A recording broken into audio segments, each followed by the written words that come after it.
Assalamualaikum warahmatullahi wabarakatuh. Waalaikumsalam.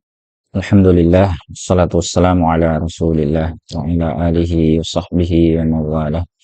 Wala hawla wala quwwata illa billah. Asyhadu an la ilaha illallah wa asyhadu anna Muhammadar Rasulullah.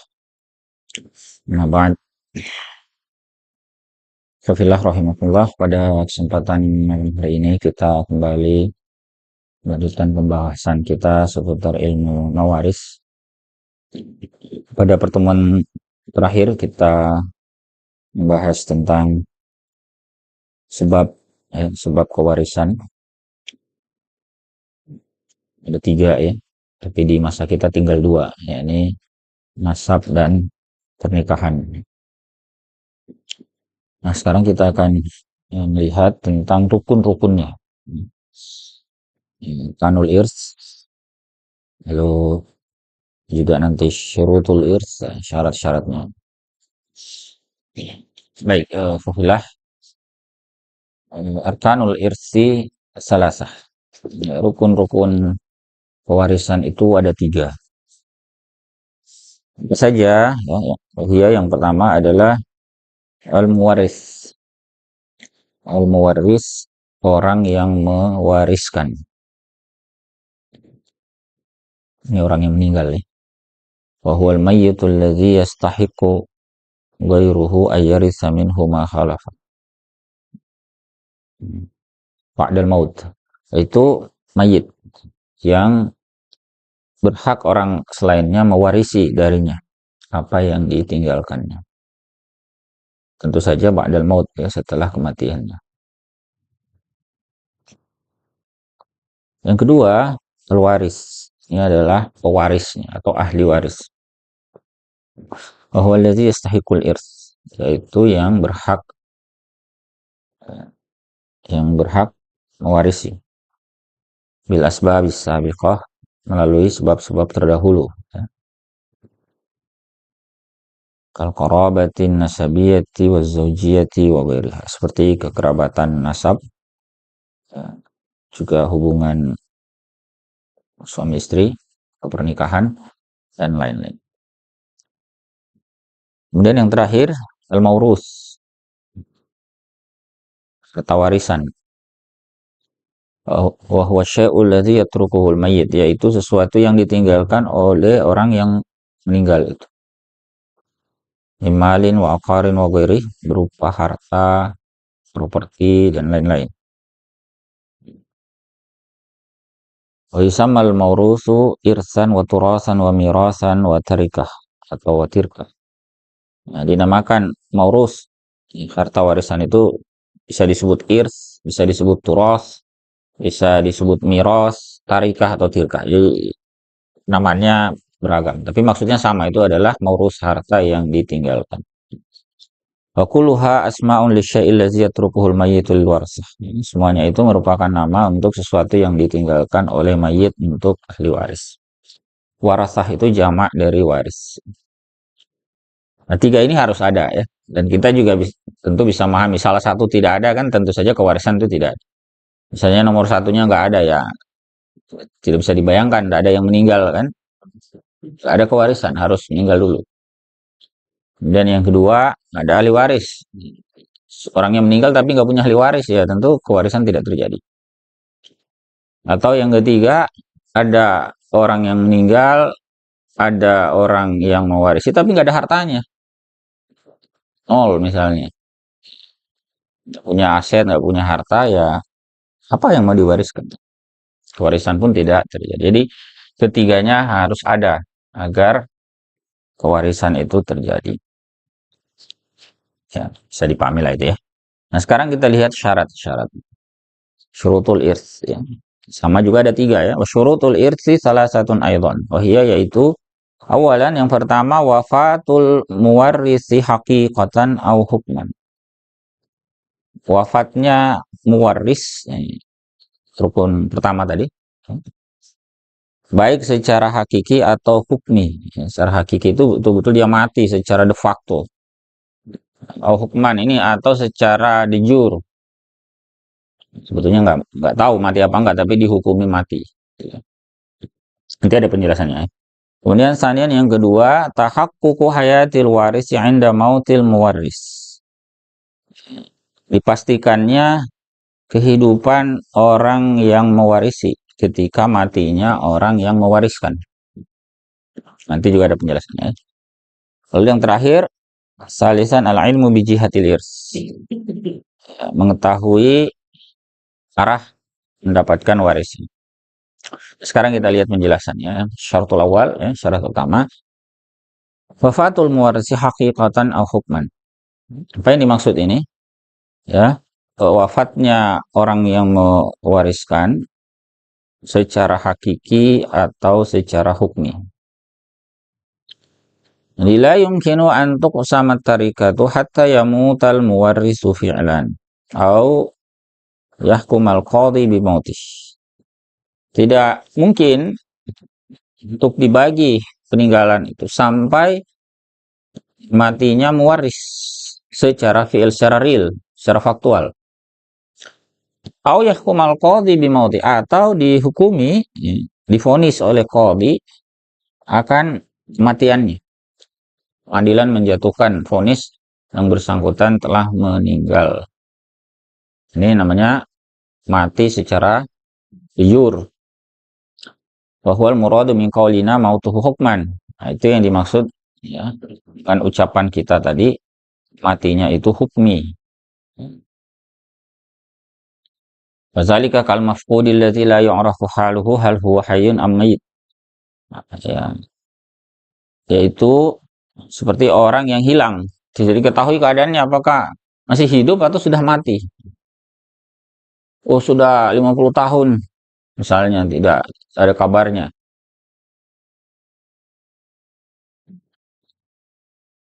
Kayak itu yang disebut orang hilang, mafqud. Lama lah hilang, nggak ada kabar. Di masa sekarang ini misalnya nggak ada informasi, padahal misalnya yang bersangkutan biasanya aktif di sosial media, ini nggak ada kabar, hilang. Dihubungi handphonenya juga nggak ada yang aktif, ya. WhatsApp-nya mati semua. Tanya orang-orang yang biasa berinteraksi dengannya, nggak ada yang tahu. Tapi nggak ada kabar juga kalau meninggal, nggak ada. Hilang lah gitu ya. Tapi dalam kondisi ini butuh putusan pengadilan. Jadi, keluarganya nanti bisa mengajukan ke pengadilan, ya, perkara itu. Idza hakamal qadhi bi mautihi bi qara'in. Apabila diputuskan oleh qadhi akan kematiannya, ya, dengan adanya indikator-indikator, ya. Tentu kan putusan qadhi itu juga tidak asal diputuskan. Dia akan melihat qara'in atau qarinah yang ada. Tapi akhirnya kemudian, oh ini tampaknya dugaan kuat ini sudah meninggal, ketok palu, maka itulah yang disebut dengan maut secara hukmi, wafatul muwarrisi hukman. Maka inda zalika yumkinu taqsimu tirkatihi bainal warasah. Ketika itu dimungkinkan pembagian peninggalannya di antara ahli waris. Walahu bahsun khas. Ini ada bahasan khususnya nanti ya di pembahasan tentang peradilan. Itu biasanya di kitab-kitab fikih dibahas.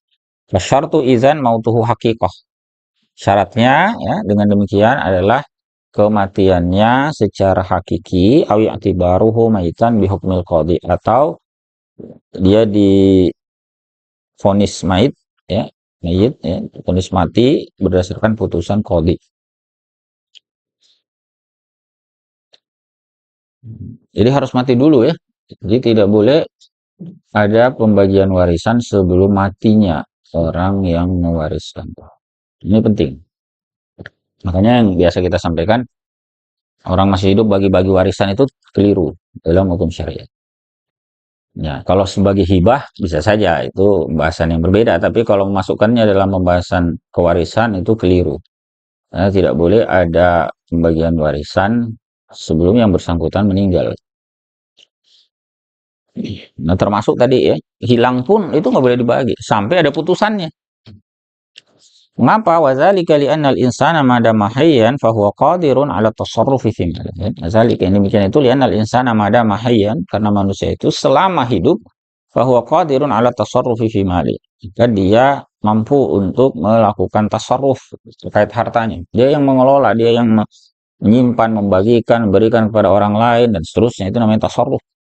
Wa malak wa mulkuhu sabitun la yazulu an, dan kepemilikannya valid, tidak hilang darinya, berlaku itu, tidak hilang. Fala yakhlufuhul ghairu fit tasarrufi mali, maka dia tidak bisa digantikan oleh orang lain dalam tasarruf ya, terhadap hartanya selama masih hidup. Amma izamat, adapun bila telah meninggal, fa innahu yakunu ajizan kulliyan an tasarrufi fi milki atau fi mulki, ya fi milki ya, betul ya, dalam milik. Adapun jika dia telah meninggal, fa innahu yakunu ajizan kulliyan, maka sesungguhnya dia lemah, ya, sudah lemah, dan kelemahan yang sifatnya total, tidak sanggup lagi kan untuk melakukan tasarruf fi milkihi, dalam kepemilikannya. Fayazulu mulkuhu wa yantaqilu ila warasatihi, maka hilanglah kepemilikannya dan berpindah kepada ahli waris. Ya, bisa dipahami ya syarat pertama ini. Nah, sekarang kita lihat syarat kedua, syaratus tsani. Nanti kita bahas dulu sampai 3 syarat baru kita diskusikan ya. Apa syarat kedua ini? Tahaqququ hayatil warisi waqta mautil muwaris. Dipastikan, ya, dipastikannya hidup ahli waris sewaktu matinya muwaris.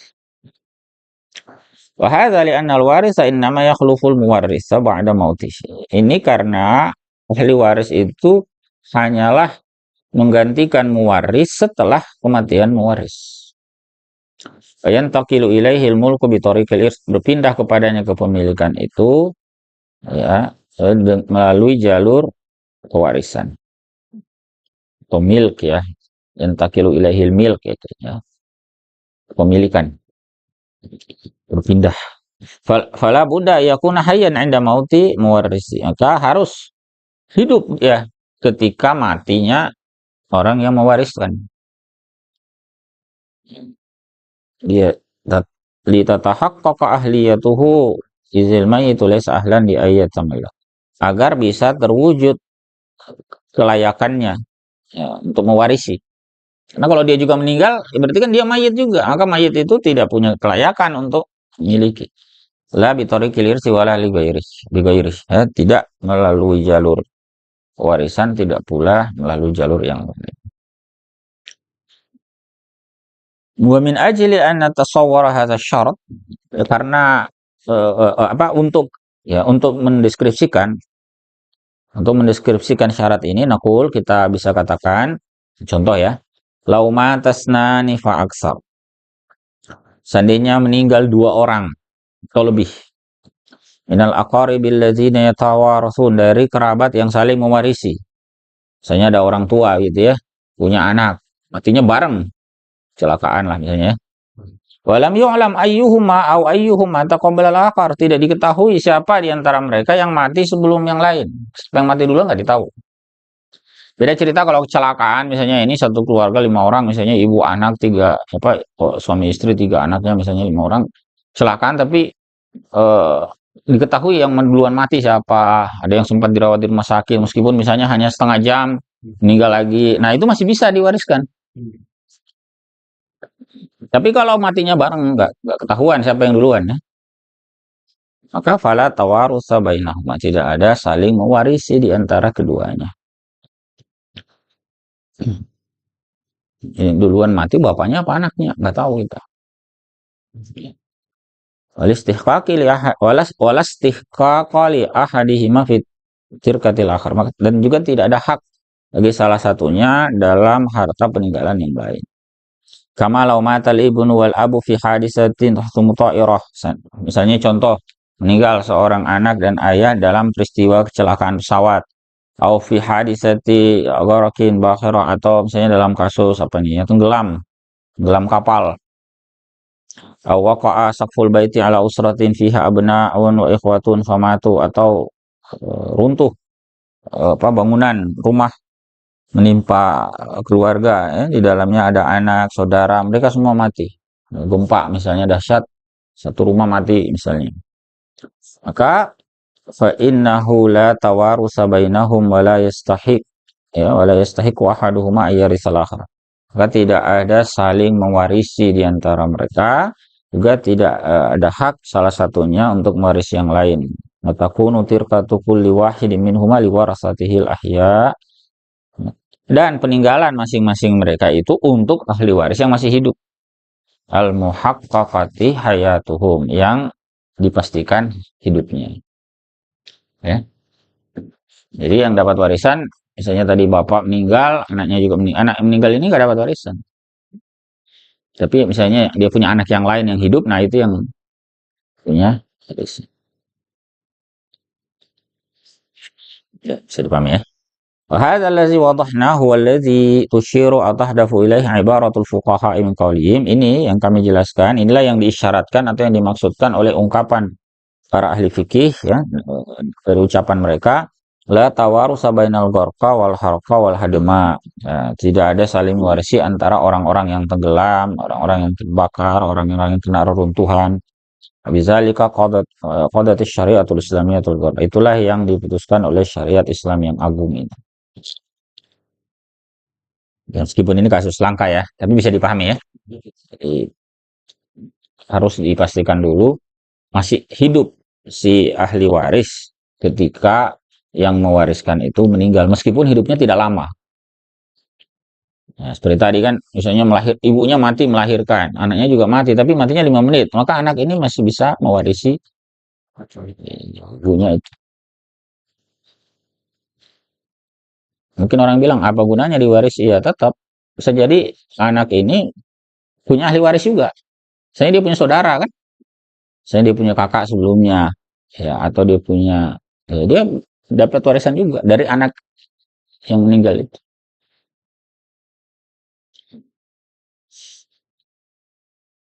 Atau misalnya seorang suami dalam kecelakaan itu, ya, meninggal, istrinya 5 menit kemudian meninggal. Nah, istrinya ini bisa jadi kan punya ahli waris, misalnya dia punya ibu juga, dia punya ibu misalnya, ibunya kan dapat warisan dari si istri ini, ibunya istri. Tapi seandainya matinya bareng, nah dia nggak saling mewarisi, maka ibu ini nggak dapat apa-apa.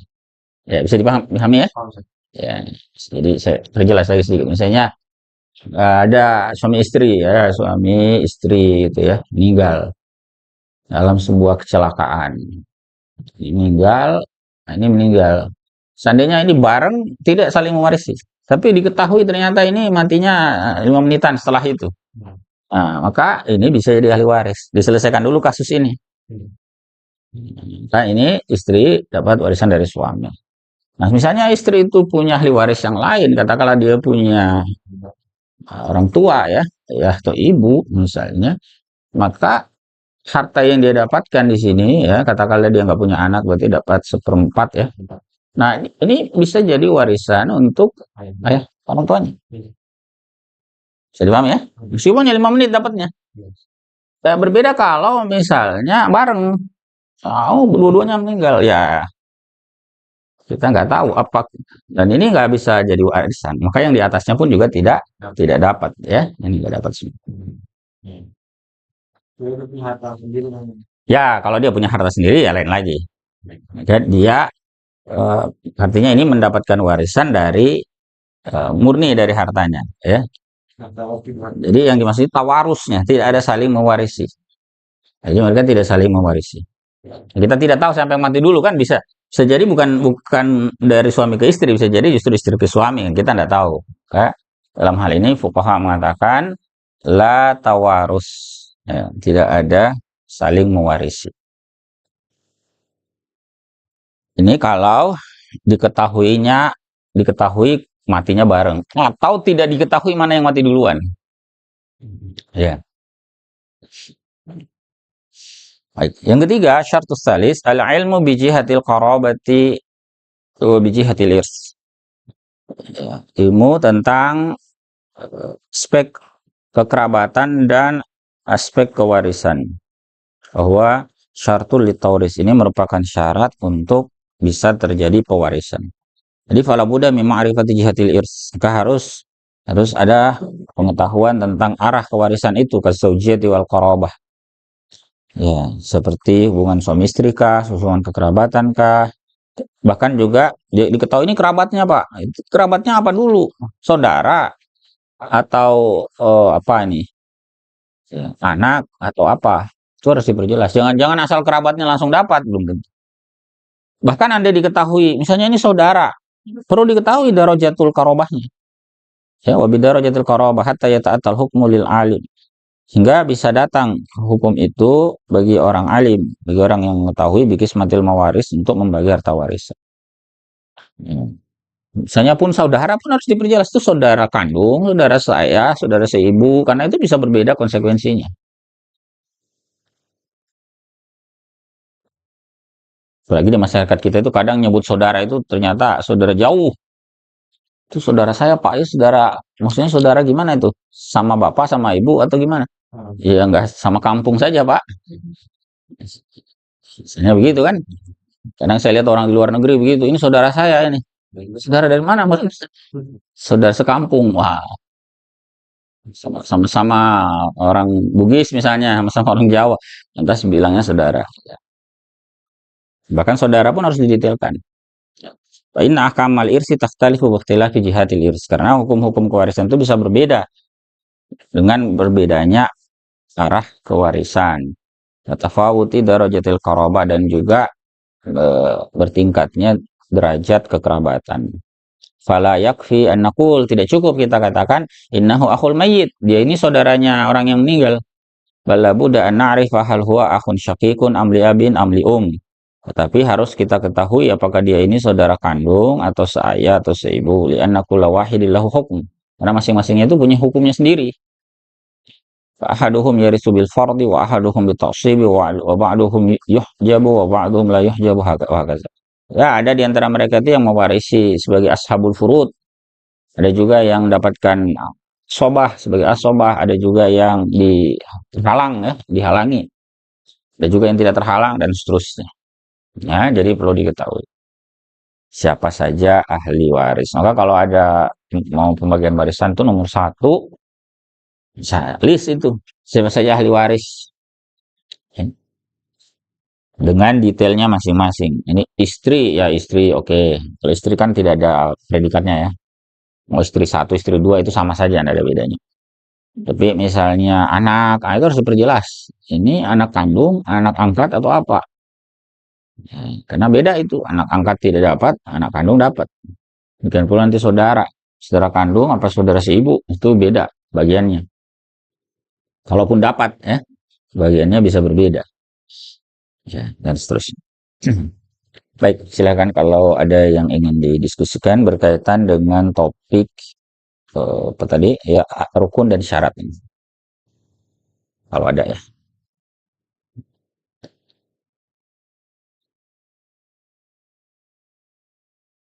Silakan. Tentang besok yang tidak saling mewarisi pembahasan suatu Ya. itu meskipan begitu dalam artian bisa dalam posisi dia krisis gitu kritis trauma gitu tidak seperti itu dari itu enggak Ya kalau masih kritis ya masih hidup gitu. belum mantap Ya, ya dianggap masih hidup. Jadi kalau ditanyakan apakah sudah memenuhi syarat pertama, belum. Syarat pertama kan harus mautul waris, mati dulu gitu. Jadi tidak boleh belum mati. Si kritis ini masih apa ya, si koma, belum titik dia. Maka masih belum dianggap memenuhi syarat nomor 1. Bahkan orang koma itu bisa berbulan-bulan. Jadi belum bisa diputuskan. Jadi harus pasti matinya. Bisa matinya hakiki, bisa juga hukmi. Baik ya, cukup jelas lah ya. Begitu kita lanjut sedikit tentang mawani'ul irs. Penghalang kewarisan. Bisa saja syarat terpenuhi, rukun terpenuhi, tapi nggak bisa dapat warisan. Ternyata ada penghalang nih, mawani'nya. Mawani'ul irsi hiyal awsaful lati tujibu hurman al-warisi minal irs. Oh iya salasah. Penghalang-penghalang kewarisan itu adalah beberapa karakteristik atau beberapa catatan, beberapa sifat yang meniscayakan terhalangnya ahli waris dari warisan. Ada 3 ya. Yang pertama, awalan ini relatif tidak ada sekarang ya. Arik, perbudakan. Tapi kita biar jadi wawasan lah ya. Jadi budak itu tidak bisa mewariskan. Dulu di masa lampau ya, misalnya budak itu punya anak, budaknya meninggal, dia nggak bisa kasih warisan. Ya, Budaknya meninggal. ya, dia nggak bisa apa namanya mewarisi, sorry, bukan mewariskan, tidak boleh mewarisi. Kenapa? Karena eh, harta dia itu kan milik tuannya. Berarti kalau tuannya meninggal, Ya, kalau tuannya meninggal ya tuannya yang cari ahli waris tuannya gitu. bukan dia nggak bisa. Oh, nggak bisa, budak nggak mewarisi. Begitupun dia punya. Ya, atau dia punya orang tua meninggal, orang tuanya merdeka, meninggal, anaknya budak, anaknya nggak bisa dapat. Kenapa? Karena seluruh harta budak itu dimiliki oleh tuannya. Nah, itu aturannya perbudakan di masa lampau. Di sini disebutkan fa'inna raqiq, ya raqiq itu al-abdul mamluk, al-abdal mamluk, ya, hamba yang dimiliki la yarisu ahadan min aqarib, tidak bisa mewarisi seorang pun dari kerabatnya. Li'annahu idza waritha syai'an akhasahu sayyidu, karena jika dia mewarisi sesuatu itu akan diambil oleh tuannya. Sayyidu ajnabiyun an aqaribil abdi. Sementara sayyid itu atau tuan itu ya sebetulnya pihak asing. Ya, bukan kerabat yang jauh. Ya, yang jauh sekalipun bukan, apalagi yang dekat. Faqad ishtahara qaulul ulama, ya masyhur ucapan para fuqaha ya, qaulul fuqaha. Al abdu wa ma malakat yaduhu li sayyidih. Hamba dan apa yang dimilikinya ya itu milik tuannya. Fala yarisu izan li alla yantaqil al malu ila sayyidih. Demikian pula kan tidak bisa ya dengan demikian dia mewarisi sehingga tidak berpindah harta itu kepada tuannya. Jadi kalau ada tadi bapaknya meninggal, anak yang budak ini nggak dapat. Dapatnya siapa ya? Ahli waris yang lain yang bukan budak.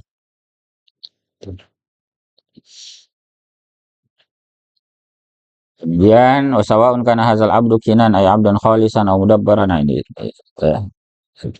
Sama saja apakah hamba saya itu termasuk hamba saya kinan ini hamba saya murni. Ya. Artinya ini nanti klasifikasi budak itu ada budak full gitu ya, ada budak pokoknya budak lah gitu.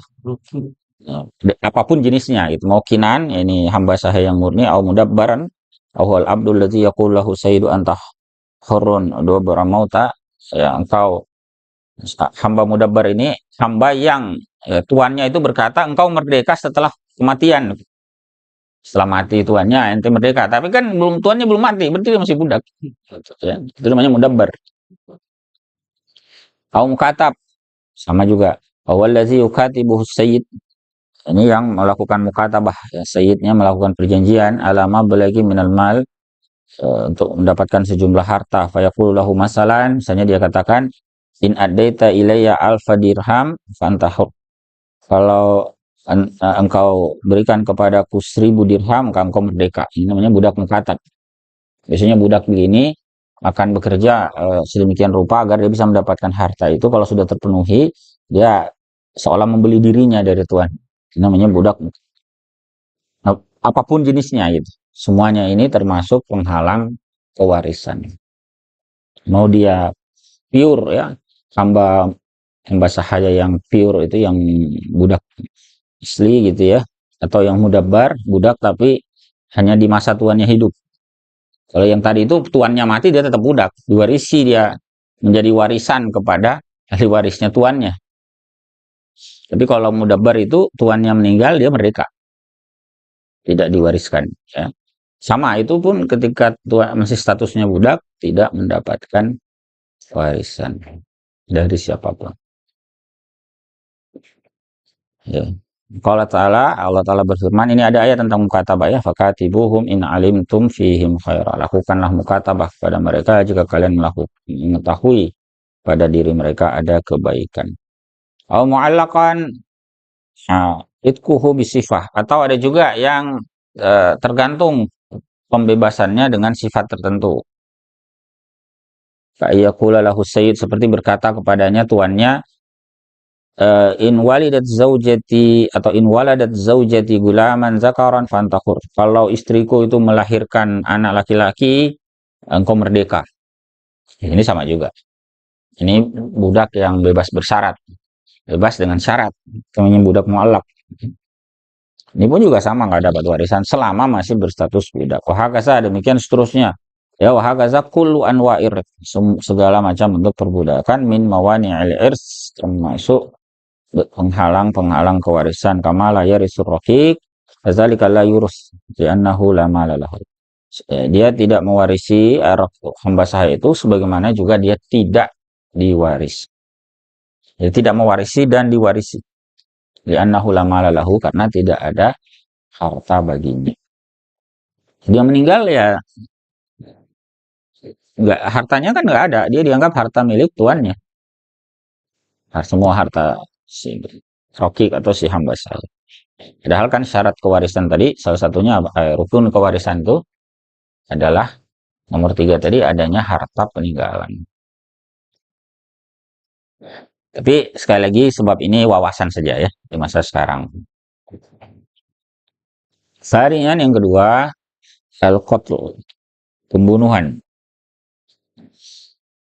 Faiza qatalal warisu muwarrisat, jika ahli waris membunuh orang yang akan mewariskannya, innahu la yarisu min, tidak bisa dapat warisan darinya. Dikauli sallallahu alaihi wasallam, berdasarkan sabda Nabi SAW, laisa lil qatili min tirkatil maqtuli syai', tidak ada bagi si pembunuh dari harta orang yang dibunuhnya sedikit pun. Ya. Dibunuh bapaknya biar dapat warisan cepat, ya nggak dapat jadinya. Bahkan andaikan bapaknya tadi sudah koma misalnya, kasih titik saya cabut saja misalnya, ini apa selang nafasnya misalnya, ya nggak dapat. Ya, nggak boleh. Selain itu, argumentasi lainnya ya, wali annal qatila qad istajala al-irsa bil qatl, karena si pembunuh itu menyegerakan pewarisan dengan membunuh. Wal qaidatul fiqhiyah, sementara ada kaidah fikih mengatakan begini, man istajala syai'a qabla awanihi uqiba bi hurmanihi. Siapa menyegerakan sesuatu sebelum waktunya, dihukum dengan terhalangnya dia dari sesuatu itu.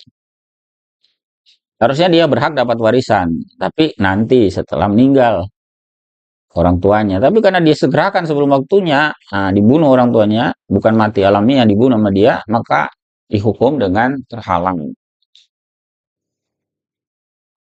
Di dalam pembahasan fikih yang lain, misalnya sebagai contoh ya, ada pendapat fuqaha itu begini, meskipun ini tidak disepakati ya. Misalnya seorang laki-laki menikahi wanita yang masih dalam masa iddah, itu kan nggak boleh. Harusnya kan habis dulu masa iddahnya wanita itu, baik itu iddah karena dicerai atau ditinggal mati, sama saja. Misalnya masa iddahnya katakanlah sampai melahirkan misalnya, ini masih hamil gitu, tinggal misalnya siangnya melahirkan, tapi paginya dinikahi, itu akan nikahnya nggak sah. Kenapa? Karena masih dalam masa iddah. Harus melahirkan dulu kan. Nah, bahkan para fuqaha itu ada yang melangkah lebih jauh. Apakah setelah melahirkan boleh dinikahi? Jawabannya nggak boleh. Khusus untuk orang itu. Nah, apa? Karena tadi dia sudah menyegerakan sesuatu sebelum waktunya. Jadi si A tadi yang mencoba menikahinya sebelum habis masa iddah itu bukan hanya pernikahannya haram, tapi dia juga dihukum dengan tidak boleh menikahinya meskipun wanita itu sudah habis masa iddah. Nah, itu penerapan kaidah itu. Ada fuqaha yang berpandangan begitu. Meskipun tidak disepakati ya. Tapi ada, saya berdasarkan kaidah ini, siapa yang menyegerakan sesuatu maka akan dihukum dengan terhalangnya dia dari sesuatu yang disegerakannya sebelum waktunya itu. Ya, man istajala syai'a qabla awani uqiba bi hurmani. Ya. Kama hurrimal ladzi qatala ibna ammihi fi qissatil Baqarah, sebagaimana diharamkan orang yang telah membunuh putra pamannya dalam kisah surah Al-Baqarah. Kisah surah Al-Baqarah itu kan ada ya, bahkan jadi dasar penamaan surah ini surah Al-Baqarah itu kan ada kisah pembunuhan sebetulnya. Jadi kalau tahu kenapa surah Al-Baqarah itu dinamakan Al-Baqarah, karena ada kisah tentang perintah menyembelih sapi. Apa kisahnya itu kan ternyata ada orang mati gitu, tapi nggak diketahui siapa yang bunuh gitu. Lalu kemudian Allah Ta'ala mewahyukan kepada Nabi Musa alaihissalam, perintahkan kaumnya untuk menyembelih sapi. Itu kan masyhur itu ceritanya kan. Mereka itu sempat tarik ulur itu. Sapi yang gimana, umur berapa, warnanya apa. Ribet itu kan.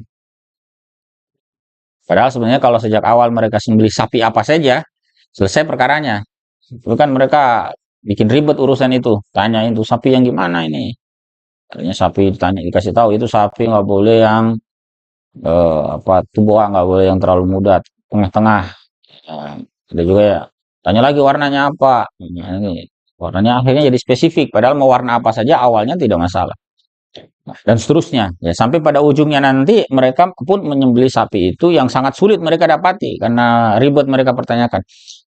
Nah, tapi poinnya dalam kelanjutan kisah itu disebutkan, fakulna nadribuhu bi ba'dihha. Kami perintahkan untuk memukulkan sebagian dari anggota tubuhnya sapi itu ke mayit.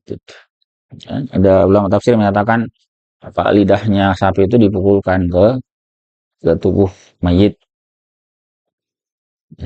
Lalu mayitnya hidup untuk memberitahu pembunuhnya siapa. Ternyata yang bunuh dia itu adalah keluarganya itu yang ingin dapat warisan segera. Gitu. Jadi faqatalahu, dia membunuhnya, dia ta'ajjala irsah, agar dia bisa segera mendapatkan warisannya. Maka furima minal irsi wa qassa min. Maka diharamkanlah dia dari mendapatkan warisan, bahkan dikisos karenanya. Ya, dikisos pula, hukuman mati kan jadinya.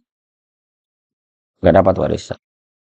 Jadi wal hikmahnya annahu laulam yumna il qatilu minal irs, sekiranya tidak dihalangi si pembunuh dari kewarisan, la aqdama ashkhasun ala qatl abahim, niscaya akan maju orang-orang untuk membunuh kerabat mereka. Ada orang yang tamak harta itu ya akan dia bunuh saja keluarganya. Sekarang kan orang gila sekarang, apalagi di masa sekarang ini.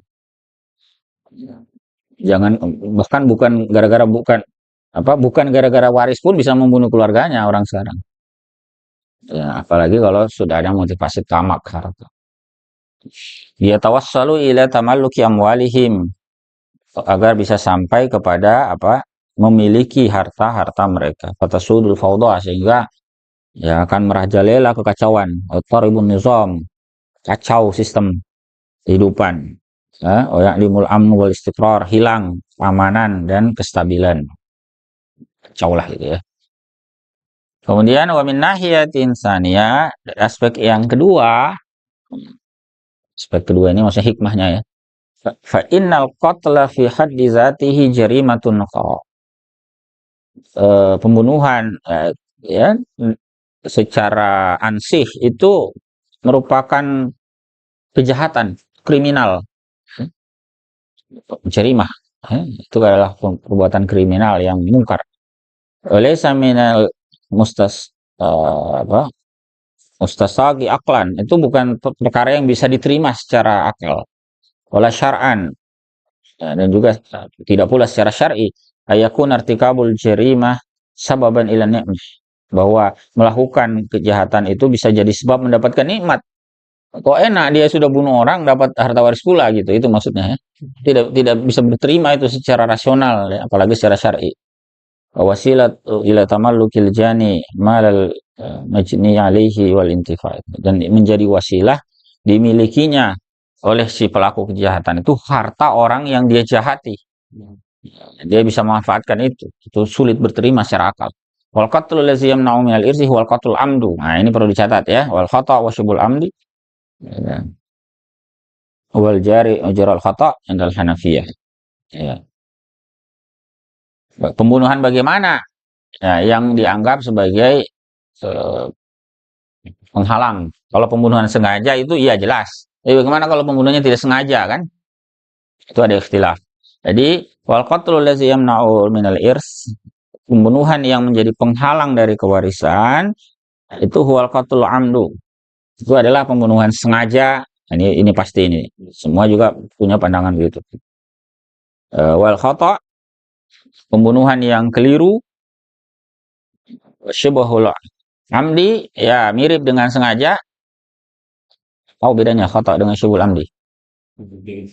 Pembunuhan yang keliru itu ya memang tidak pernah dimaksudkan untuk membunuh gitu kan.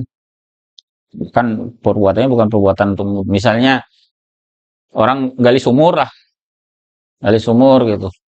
Ya tentu dia gali sumurnya sengaja kan, namanya mau cari air segala macam.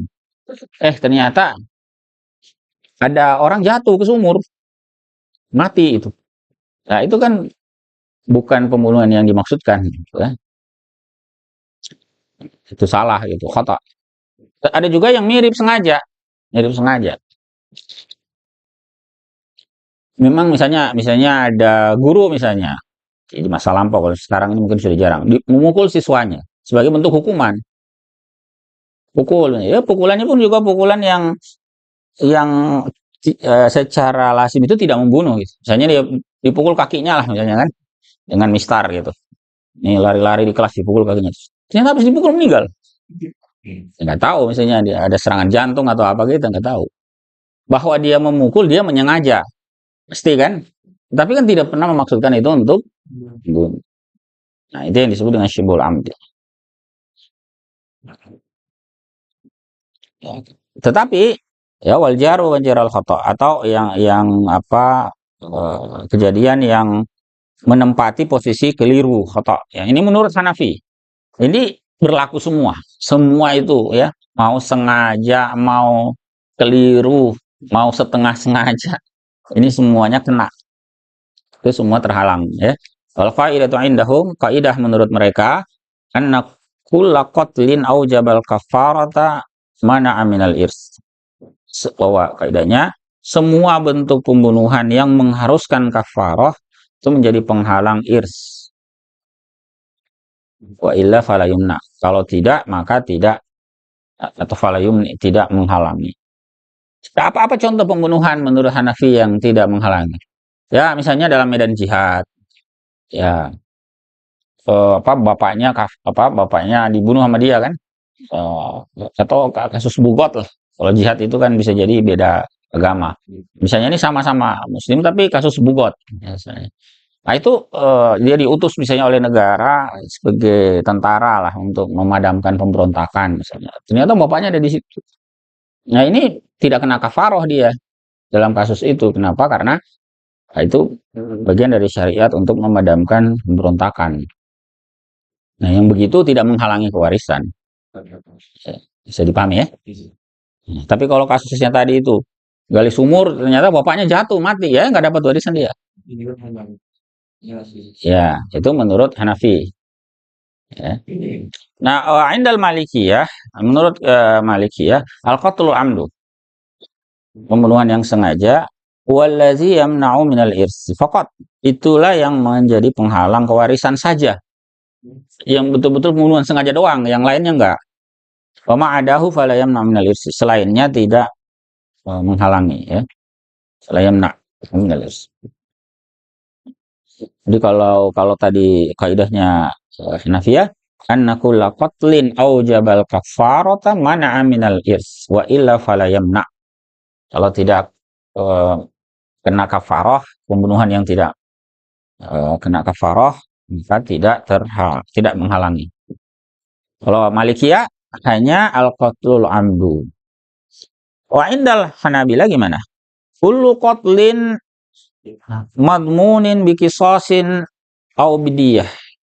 Ini semua bentuk pembunuhan yang harus ditanggung hukumannya dengan berupa kisos atau dengan diat atau bikafarah atau dengan kafar. Maka ini yamna'u minal irs, menghalangi dari kewarisan. Wa amma ghairu zalika fala yamna'. Adapun selain itu maka tidak menghalangi.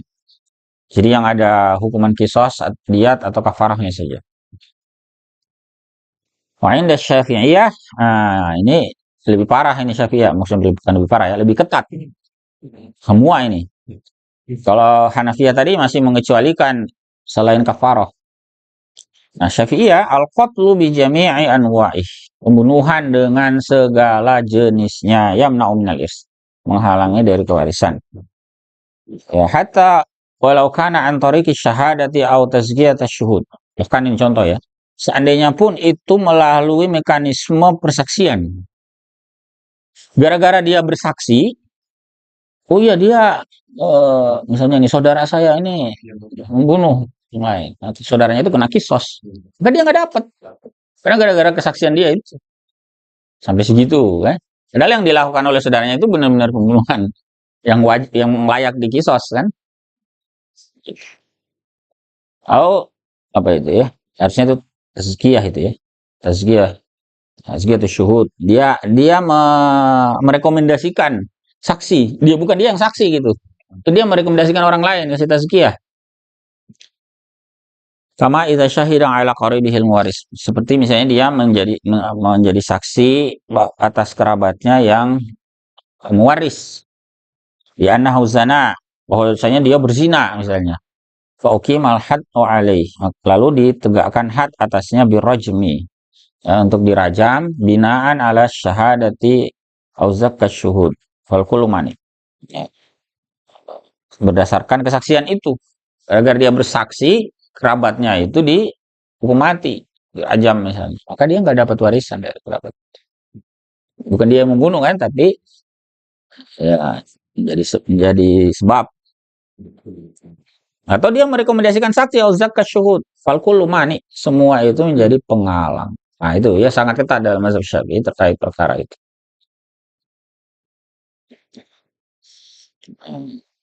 Oleh penulis kitab ini Syekh As-Sabuni rahimahullah, beliau mentarjih, beliau mengunggulkan pendapatnya Hanabilah. Wala'alla a'dalal wala huwa qaulul Hanabilah. Tampaknya pendapat yang paling adil menurut beliau ini itu adalah qaul Hanabilah.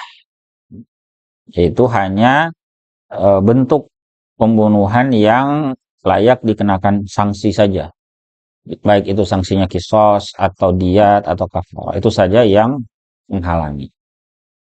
Adapun yang tidak, ya maka tidak kena. Jadi saksi yang nggak kena lah, kan saksi tidak kena apa-apa kan?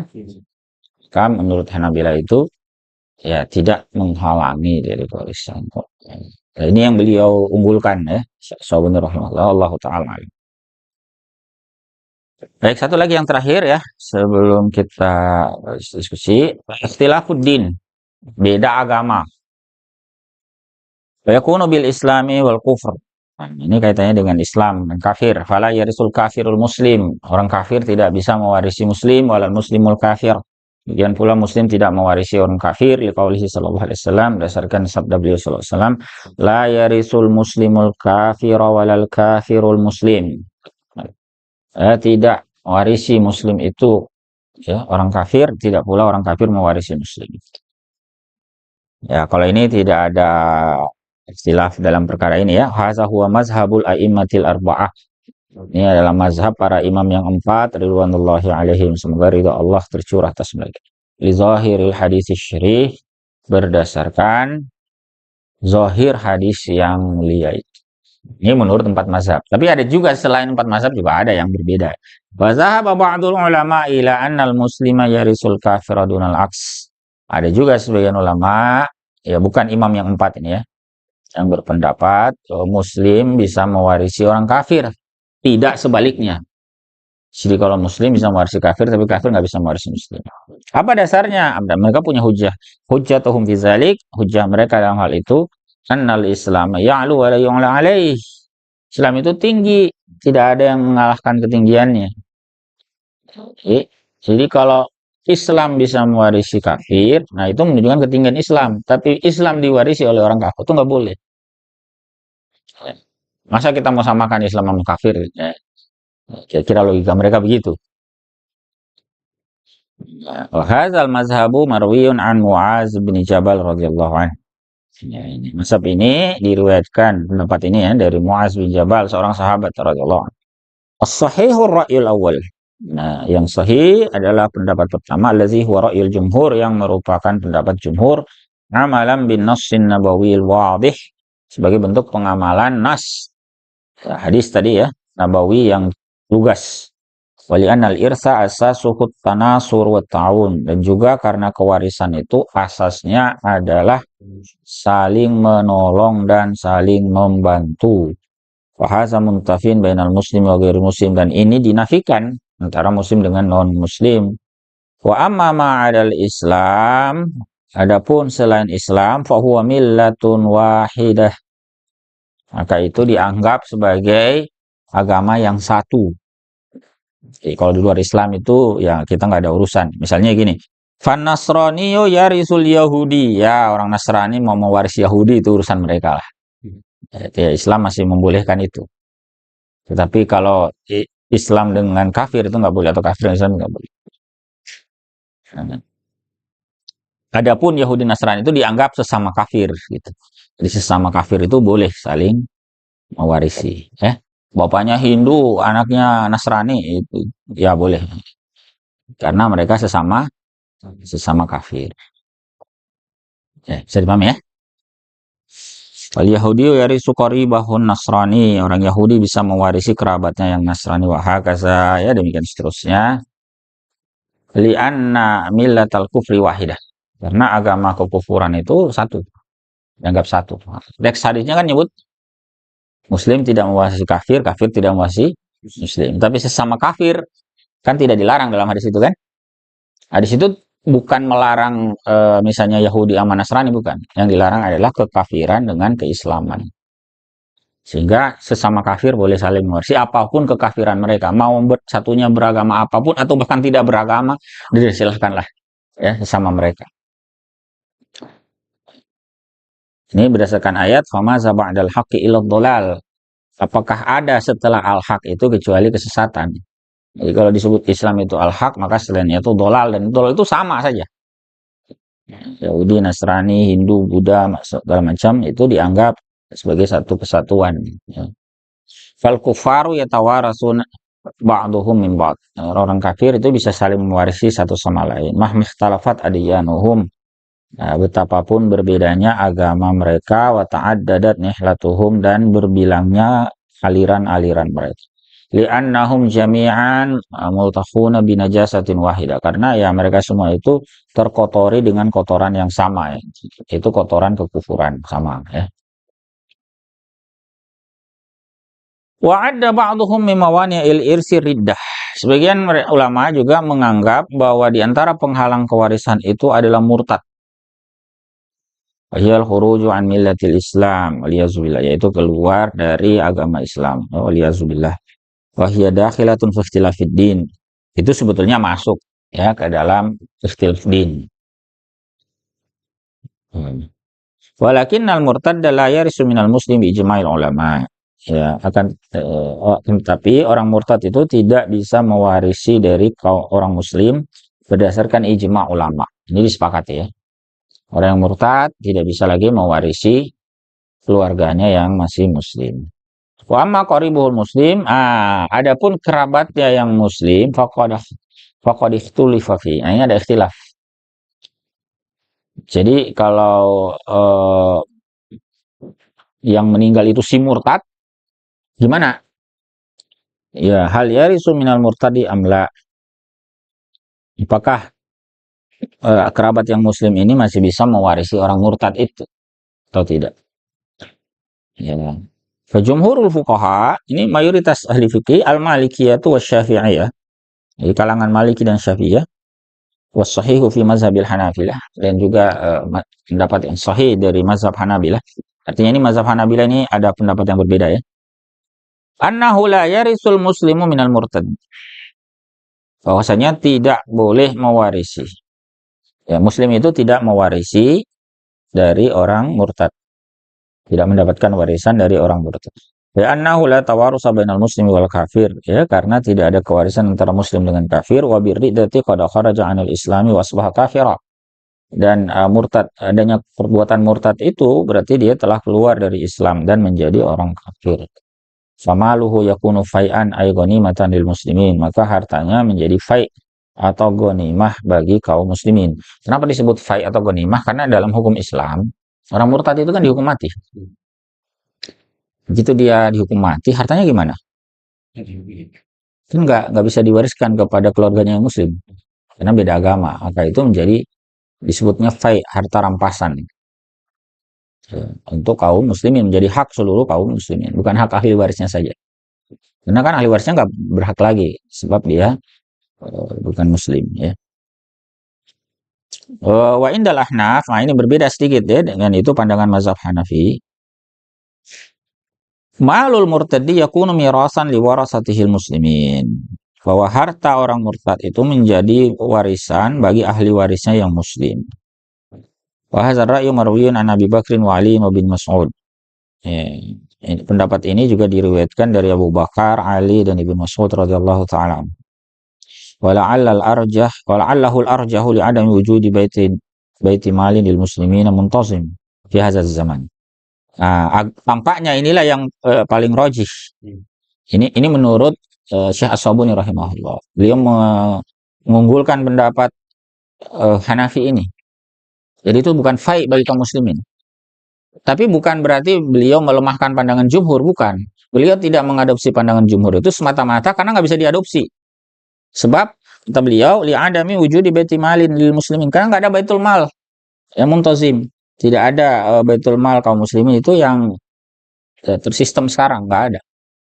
Kalau di masa dahulu itu menjadi fai, dimasuk dalam kas baitul muslimin, baitul malnya muslimin, kaum muslimin. Sekarang kan baitul malnya nggak ada.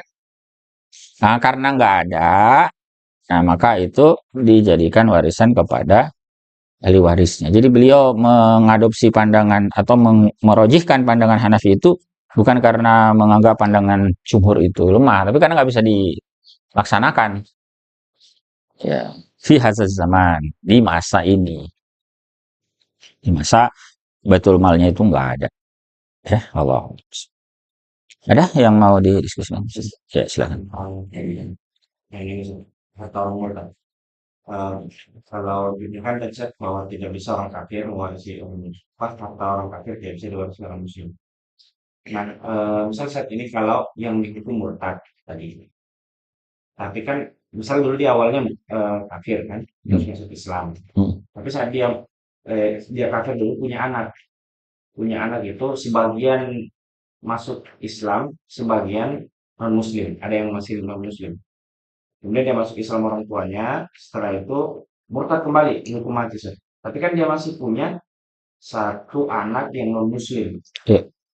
Apakah hartanya itu diwariskan kepada anaknya sebagian atau seluruhnya diambil ke Baitul Mal? Kalau posisi Baitul Mal ada sih. Oh ya, kalau posisi betul mal ada ya anaknya tadi itu bisa jadi ahli waris yang kafir itu.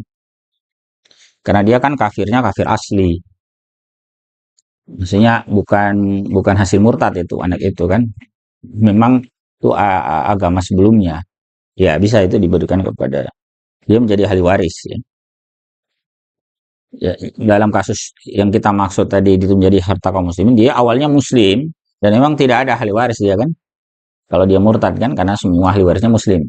Sementara mereka terhalang akibat ikhtilafuddin itu.